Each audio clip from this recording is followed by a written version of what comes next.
Welcome back to Digging Deeper, the special Halloween edition. Today, we're going to talk about how to get a leg up in the race for diesel mechanics. It will probably be the best episode you've ever seen.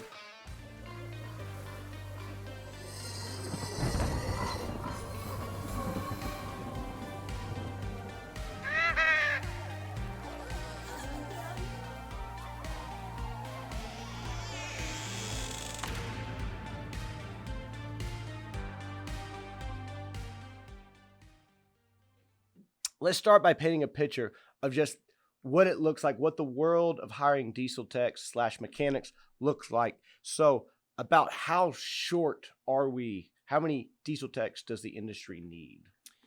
All right, so let's try to put it in perspective here. So I looked at September for drivers and diesel technicians right before I came over. Okay.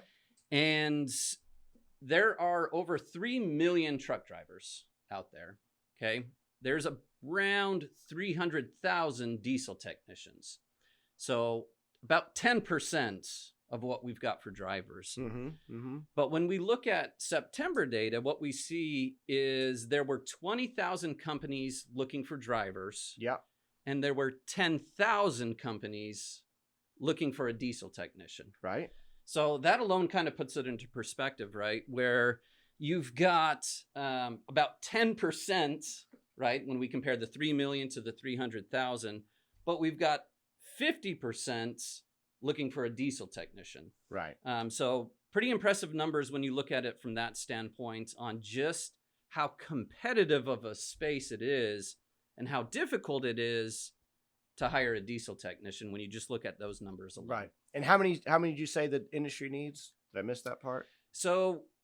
So there's 10,000 companies looking. Right. And just last month alone, there were over 80,000 job posts for diesel technicians. So roughly 8 per company. Okay. Now, once again, just to put it in perspective, there were 20,000 companies looking for drivers and over 500,000 job posts. Okay. So, they're looking for 26 drivers per company as opposed to 8 diesel technicians per company. Now, do we know how many mechanics are actually / techs are actually actively looking for a job? Yeah, when we start to really dig into the data, what we're seeing is anywhere from 20 to 30% of diesel technicians in the market are looking any given month. Okay. Which is not a lot. I mean, it is, but it's not a huge number comparatively to what people are trying to hire. Right, absolutely. So you think about 2/3 that aren't actively looking. There's a lot of potential there.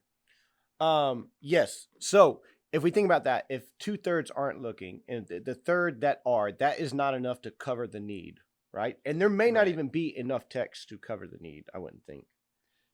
Yeah, no, not when you start to look at turnover and other metrics like that. Yeah, it's going to be really difficult to cover your need. So I would say the only method by which you could possibly meet your goal, for the most part, is you're going to have to steal away. Hate to say it, but you are going to have to pursue people who are currently employed and not actively looking for a role. Yeah, that's right. I would say you've got, like I said, roughly 1/3 that are looking.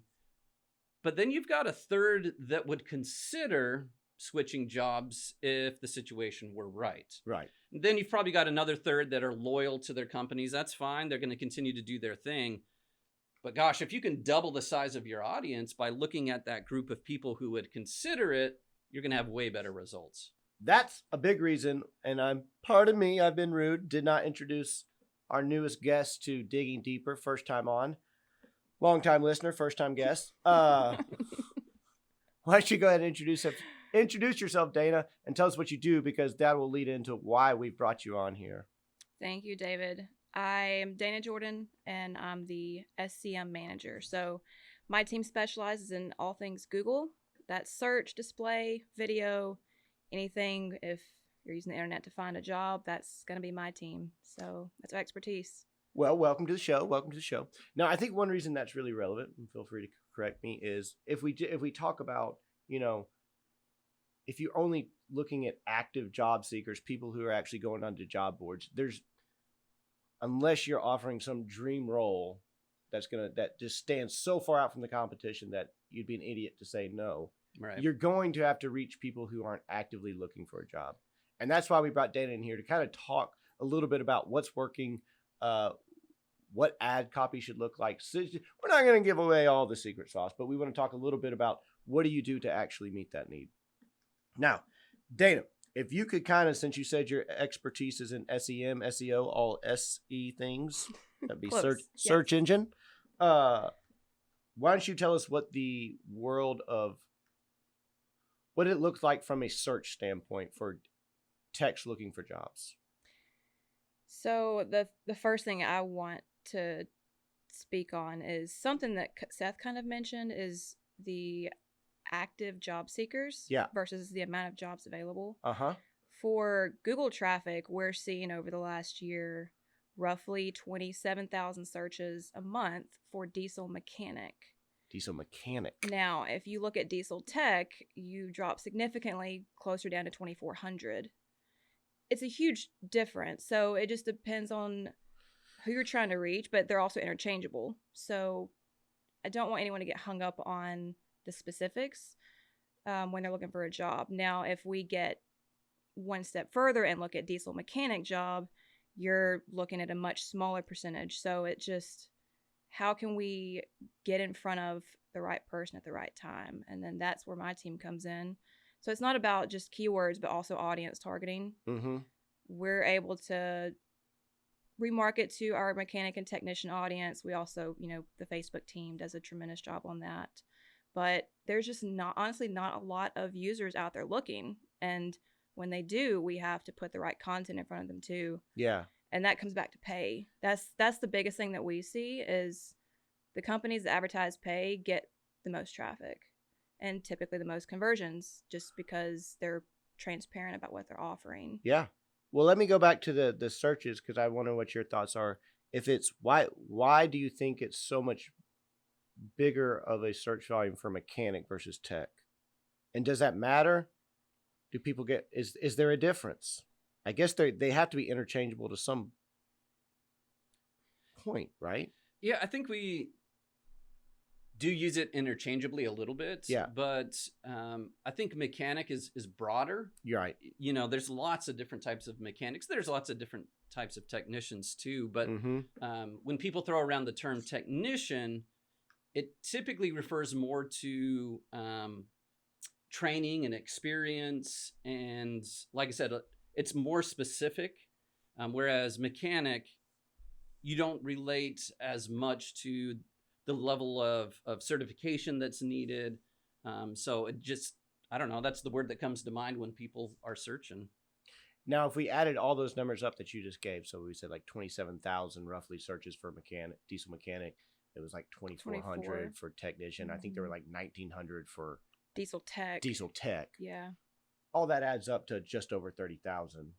My math serves me correctly, which is still way short of the 80,000 job posts that we were talking about. Right. All right. So let's go ahead and get into if we're looking to we're looking to reach inactive techs. How do we go about doing that? What does that look like? Go ahead, Dana. Passive targeting is one of our favorite ways of reaching the right person. So for Google in particular, we've got video we can run, we have display ads, but it all goes back to our audience and the database that we have with Randall Reilly. So it's just reaching out to someone who we know is interested in a mechanic or technician job, even so far as how much experience they have, their certifications.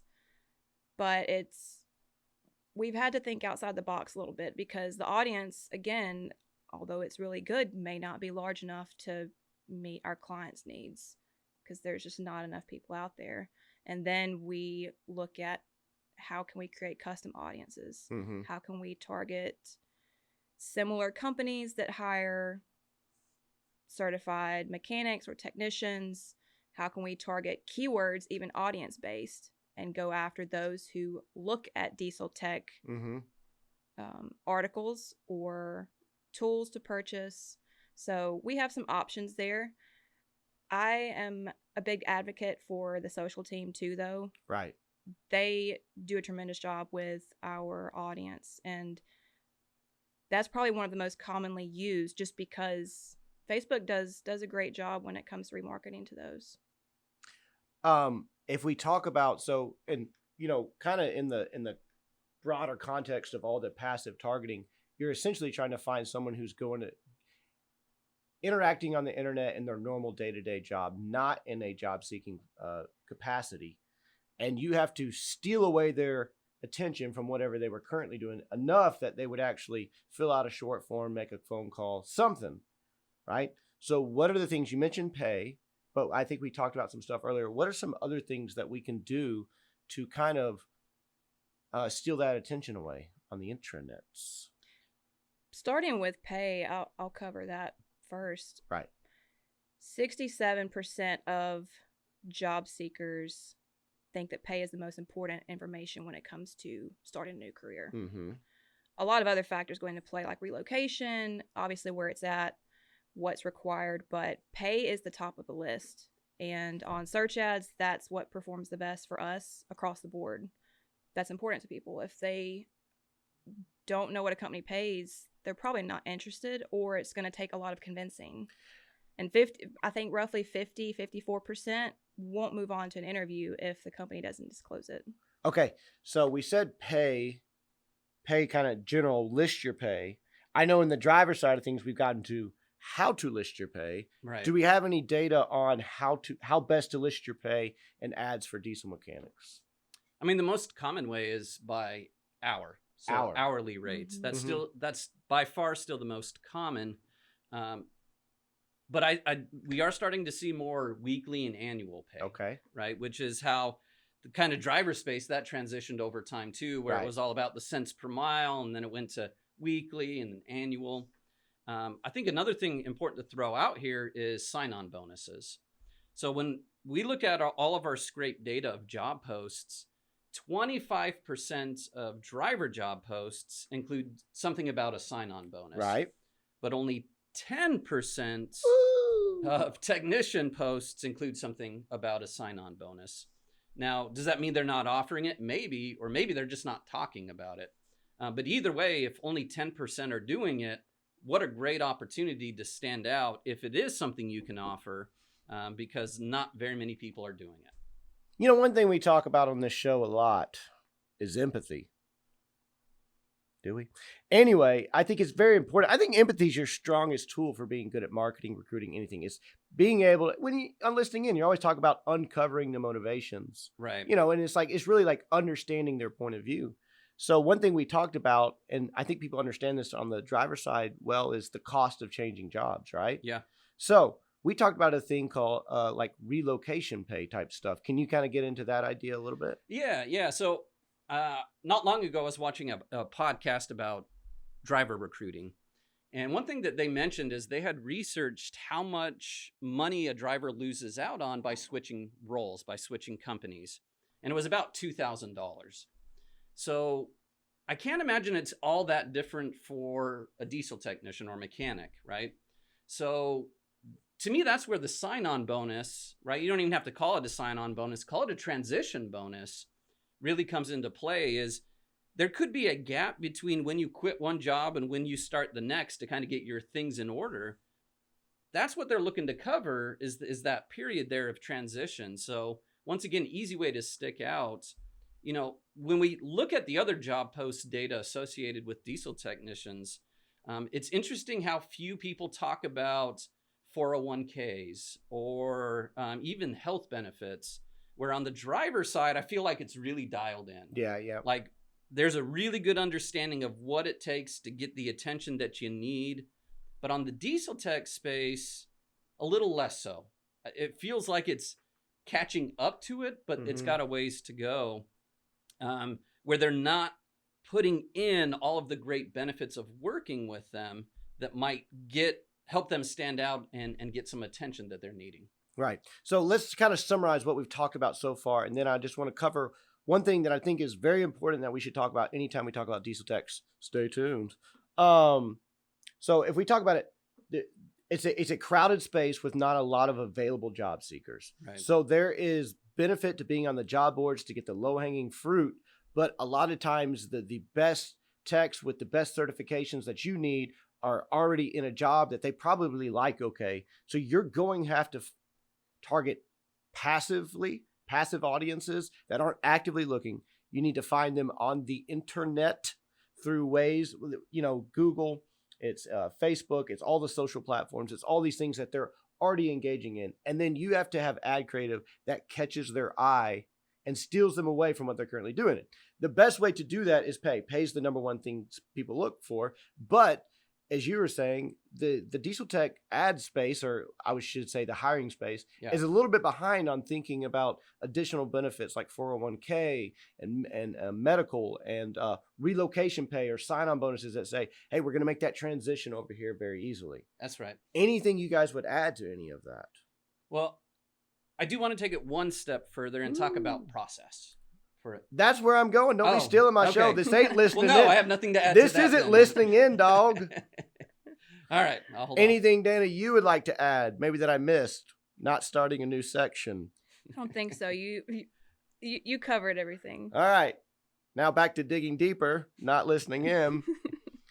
So one thing, and to your point, our clients on the driver side have this dialed in a little more just because it's been such a huge need for so long. They have recruiting departments, that are dialed in on the whole process of recruiting a driver. And then what we find with our clients so many times is, okay, we need to bring on 40 diesel techs. Let's just let HR handle that. And they don't have the capacity or the process in place to handle that. So why don't you kind of give us a little bit on that idea of like, what does the process need to look like? If you're going to really, it's such a crowded, competitive space. You're battling with other people for these techs. What are you going to do to get a leg up? Yeah. So you've got to reduce friction on the front end. So when you go to, maybe you've already done a little research, a company that you're considering to work with, you go to their website and they want you to create an account to fill out an application. Well, now I've already got to create an account. I've got to get an email that I've got to accept their terms and conditions before I can jump back in, finish creating my account, then fill out a full application. You've already lost me. There's too many steps there. So maybe I decide to place a phone call instead because I'm like, whatever, this is too long. When I place that phone call, the person who picks up, the only thing they're interested in is asking me qualification questions. So now I feel like I've got that spotlight on me where they're just grilling me about my qualifications. And then if I pass that piece of it, then they schedule an interview for me to talk with someone else to get the position. So I'm already jumping all of these hurdles. Whereas on the driver's side, more dialed in, where there might be a short form. I get a quick phone call. We're having a conversation. We're moving through the process quickly. Right. But yeah, on this side, it feels like there's just so many steps that I have to do or even people that I have to talk to in order to get through that process. Now, this might be conjecture, and you can tell me if it's wrong or not, but it would also seem one opportunity that we miss is on I know Maldonado, infamous Maldonado, always talks about you want to be able to speak the lingo of the driver. Yeah. And so you'll find most recruiters that I've ever talked to or people in driver recruiting, they are good at speaking the lingo. I wonder if on the mechanic side, you get someone in HR who's never had to hire for that role. Can they speak the lingo, and how much different would it be if they could? Yeah, from listening to phone calls, no. They don't speak the HR folks. We love them. They do a great job. But speaking the lingo, they're not familiar with it. Right. Now, usually on the second step, once the HR screens them and they get to the shop manager or somebody else, obviously that individual can talk shop with them, can get into the specifics of what they'll be doing on the day-to-day basis. But no, that original screening process is where so many people drop off because basic questions can't get answered because they're just not familiar with it. And what do you think the biggest holdup there is? It just need to be made a priority, or is it? Why do you think we have, on that side, it's less of a dialed-in process? Yeah, I think if possible, even if it's within HR, you need to dedicate somebody to that position. Yeah. So And that's tough to do, right? Maybe head count, there's a squeeze there, or who knows. But I still think providing somebody with the training, and they might recruit for other positions too, but they really need to be focused on diesel technicians if that's a big need for your company, which it is for 10,000 companies. Right.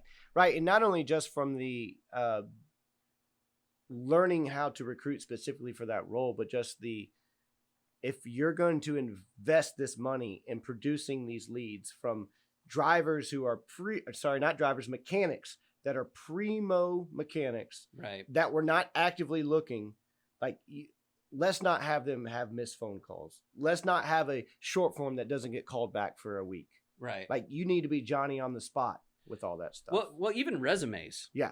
So you'll see a lot of people say, upload your resume. Well, with research that we've done, only about 25% have a resume handy or completed or up to date. Mm-hmm. So now you've got 75% that don't even have a resume.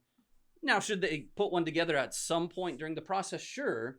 But up front, that's already 75% that if you're like, we're not even going to talk to you till you put that resume, you're already losing out on a huge piece of that audience.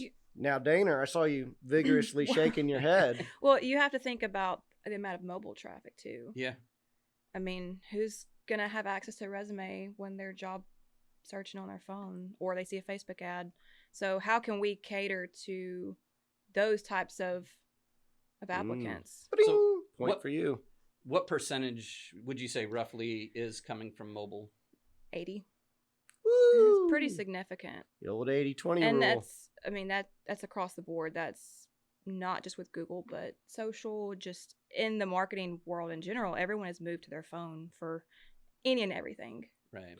And I thought you were shaking your head about the leads coming in and letting them go stale. Well, have you that too. Have you experienced that? I don't know the exact numbers, but I know that forms convert better than phone calls for the mechanic and tech campaigns that we have. And that probably goes back to your point of, is someone available to take the call? Right. They can always respond to a form, but how many people are you losing out on because they're interested in that moment? Yep. And if you don't pick up the phone, it's a potentially lost candidate. They may or may not send you their information. So, and a lost candidate is lost revenue. That is true. So true. All right. Well, I think I'll do a quick recap, and I think we will wrap this thing up. All right. So we talked about it's an extremely competitive market, right? There's 80,000 job posts for diesel techs out there from 10,000 companies looking for techs. There are not that many techs looking.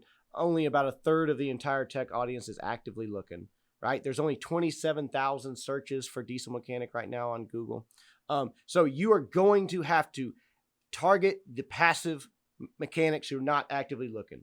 And if you're going to do that, you better find some way to make yourself stand out from the competition. Yep. That's through pay, that's through benefits. Make it clear, make it concise. But also, if this is really important to you, if you really want to hire techs, then you better dedicate someone to it. You better dial in your process to make sure that, hey, you're either answering the phone when they call, or you have someone in place to follow up with all those forms, and they can do it in an impactful way that resonates with diesel techs.